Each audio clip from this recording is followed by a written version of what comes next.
Boa noite. Esta é a grande entrevista da RTP.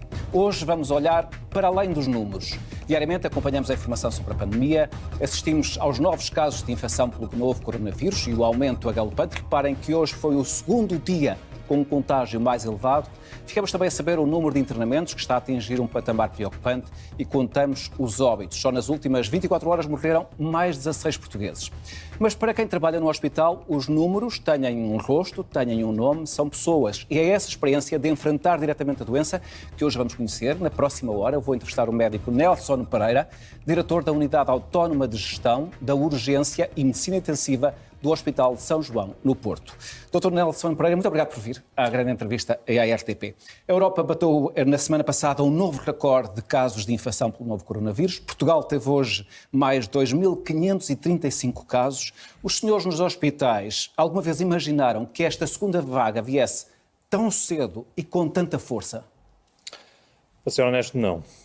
Efetivamente, a expectativa que tínhamos era de que a segunda vaga ia existir, inequivocamente. Nunca nos passou pela cabeça que tal não viesse a acontecer, mas claramente pensávamos que esta força, esta gravidade que neste momento enfrentamos, provavelmente chegaria durante a segunda metade do mês de novembro, durante o mês de dezembro. E, portanto, de alguma forma foi uma surpresa e, portanto, só a monitorização permanente que fazíamos do número de casos suspeitos, do número da afluência ao serviço de urgência e dos internamentos que diariamente iam acontecendo, nos permitiu muito rapidamente reagir face a esse incremento e adotar de imediato as medidas que se impunham nesse momento. Significa que neste momento o contágio está descontrolado. Este número de infecções significa que já não é possível perceber qual é a origem ou qual é a sequência das cadeias de infecção. Há aqui um descontrole das infecções. Significa claramente que neste momento há uma transmissão comunitária global, obviamente com zonas mais afetadas do que outras, e isso é muito importante do ponto de vista da percepção do risco. Eu diria que hoje em dia a percepção do risco é talvez o único fator que condiciona efetivamente os comportamentos das pessoas e, portanto, é muito importante que as pessoas percebam e tenham essa percepção do risco.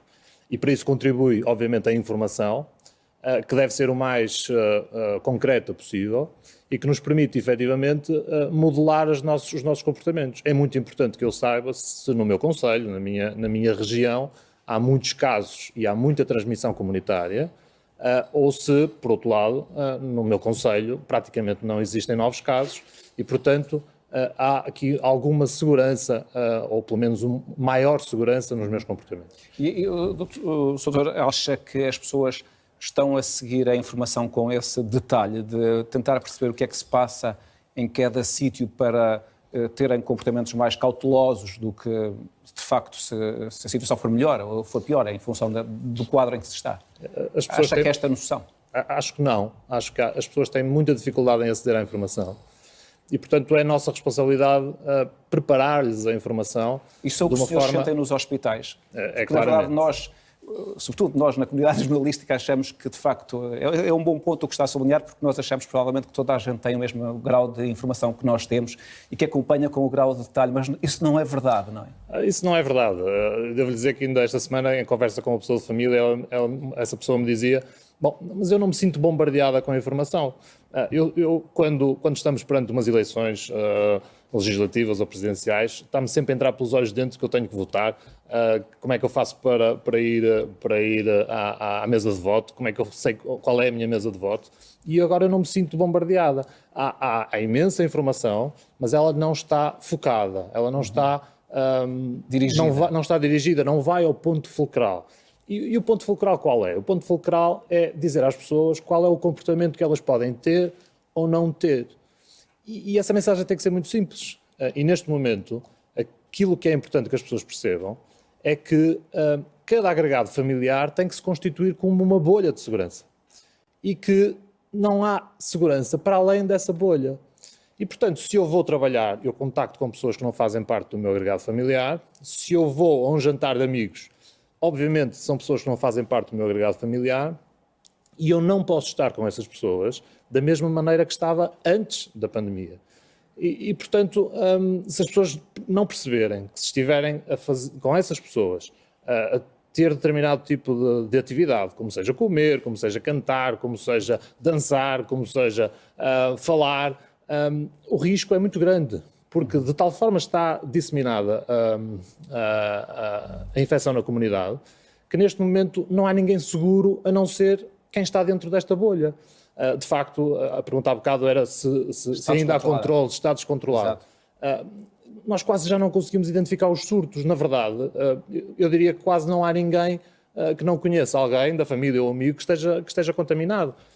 E em março isto não era assim. Em março as coisas eram mais focalizadas em determinadas áreas, e hoje temos uma transmissão muito transversal em toda a população, e torna isto tudo muito, muito mais difícil. Eu diria até que temo que chegue um momento que se calhar não está tão longínquo quanto isso, em que vai ser continuar à procura das cadeias de transmissão pode já não ser a melhor atitude do ponto de vista de saúde pública, porque estamos se calhar a gastar demasiada energia com algo que já não somos capazes de concretizar. Não é? Mas eu sublinho naquilo que acabou de dizer, esta questão da informação, porque na verdade nós não vemos nenhuma campanha na televisão ou no online, onde estão muitos jovens, sobre isto, dirigida com mensagens muito simples. Não existe isso. Isso de facto é uma lacuna surpreendente, porque a informação neste tipo de infecções, neste tipo de pandemias, é absolutamente relevante para levar as pessoas a perceber como devem atuar e por que devem atuar. Não é? E sobretudo porquê? Porque de facto as pessoas, os comportamentos que têm, nós ao contactarmos diariamente com muitas dezenas de pessoas que contraíram a infecção e que vêm ao nosso hospital, nós fazemos perguntas simples, que é, então, tem ideia como é que foi este contágio? Sim, claro que sim. Foi o fulano tal, que é o meu primo, ou que é o meu colega de trabalho, que já estava infectado e eu apanhei esta infecção. E depois nós perguntamos, mas ele já estava adoentado? É verdade, ele até tinha tido febre, estava lá no trabalho a queixar-se que estava com febre, e as pessoas não perceberam que nesta altura do campeonato não era possível qualquer contacto com uma pessoa nessas que alguém que esteja não é? com febre vá trabalhar. Não é possível que alguém que anda com tosse e com um pingo no nariz nos responda a seguir, eu pensei que era uma gripe. Meus caros, não há gripe neste momento, não há atividade gripal neste momento em Portugal, e portanto se eu tenho tosse ou se eu tenho febre, a primeira hipótese que temos que colocar em cima da mesa é que seja Covid. Só a seguir é que vamos pensar noutras coisas, e portanto, ao menor sintoma, a pessoa tem que isolar-se e contactar os serviços de saúde. Se continuarmos neste ciclo vicioso em que estamos, vamos certamente perder o controle deste processo. No caso português, já fizemos referência que, de facto, este mês tem havido um aumento brutal de infecções, mas os epidemiologistas estão a projetar 3.500 casos de novas infecções diárias no final de outubro, portanto, daqui a uma semana e meio, e 4.000 casos por dia na segunda metade de novembro, o que dará à volta de 28.000 infecções por semana. Com este grau de transmissão, há algum serviço de saúde que possa resistir, que possa dar resposta? Difícil. Pergunta difícil. Quer dizer, eu não posso obviamente falar por todas as pessoas. Daquilo que é a nossa experiência, nós estávamos a ver bem o que é que ia acontecer. Tanto estávamos a ver bem que ativamos os planos que tínhamos que ativar. Fala sobretudo no discurso político, não é? Eu acho que há uma tentação, eu diria que há uma tentação de tentar transmitir às pessoas segurança. Mas às vezes não é a melhor forma de comunicar, eu diria, se é que me permitem esta opinião.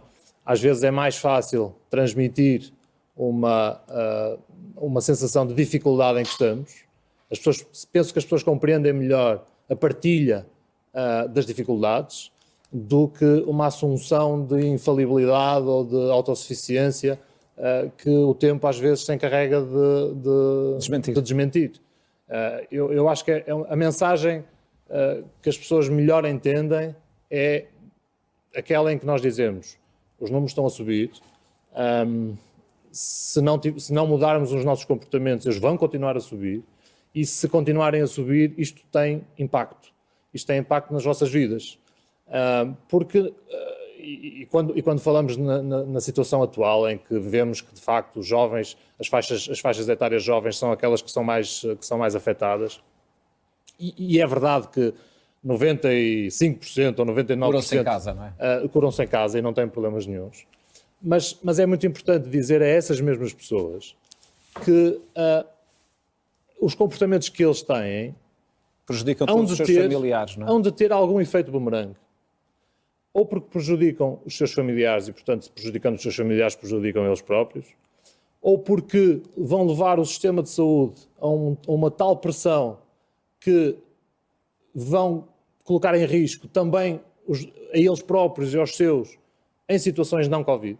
E, portanto, se chegarmos a um ponto de ruptura como a Itália teve, se aquele jovem amanhã tiver um acidente de viação e tiver um traumatismo craniano grave, ele não vai ter o ventilador Pode eventualmente necessitar. que vai precisar. E também é preciso dizer-lhes que se entrarmos nesse tipo de situação e essa ruptura acontecer, nós vamos ter que nos confinar e a crise económica vai ser ainda maior do que aquela em que nós estamos. E afeta toda a gente. Não é? Vão ser, obviamente, uma das faixas mais atingida e vão ter mais desemprego, vão ter mais pobreza, vão ter dificuldade em comprar os cigarros e comprar uma cerveja como hoje fazem. Acha que é aí, os dados que a Direção-Geral de Saúde tem revelado é que, de facto, um maior número de infecções tem ocorrido devido, por um lado, a essas festas de jovens e também eventos de natureza familiar, porque eu julgo que as pessoas, quando são familiares, acham que, mesmo não vivendo na mesma casa, que podem ter uma proximidade maior e que não há esse risco, e é tudo um engano. Completamente um engano. As pessoas, tem a ver com aquilo que eu dizia há pouco, desta tal bolha familiar, da bolha do agregado familiar. De facto, não há ninguém seguro a não ser nós próprios. Porque eu contacto com o meu primo e o meu primo contacta com o patrão na empresa e o patrão da empresa com o cunhado que é de outra vila. E, portanto, não há ninguém seguro. E como não há ninguém seguro, a única coisa que nós podemos fazer é, ok, em casa sim. Na nossa casa, então, estamos sem máscara, com as pessoas com quem vivemos. Mas sempre que estivermos com outra pessoa qualquer que não viva nessa casa, nós podemos estar com elas. Eu consigo. Mas com distância e com máscara. E isto é muito difícil de transmitir às pessoas.